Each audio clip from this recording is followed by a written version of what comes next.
Mga hayop mula sa Germany hindi muna pahihintulutang makapasok ng bansa dahil sa foot and mouth disease.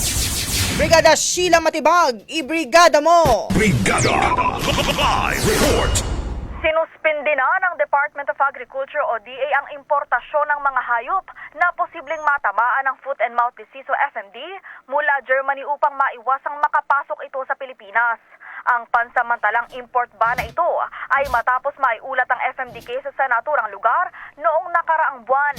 Sa isang memorandum ng ahensya, nakasaad na kailangang mabantayan ang naturang sakit para maprotektahan ang kalusugan ng mga hayop na maaaring makakuha nito.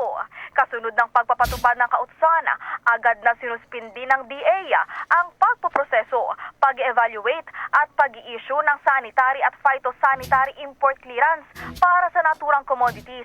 Saklaw naman ng ban ang skeletal muscle, meat, casings, talo, hooves at horns, maging mga live swine, bovines at water buffaloes.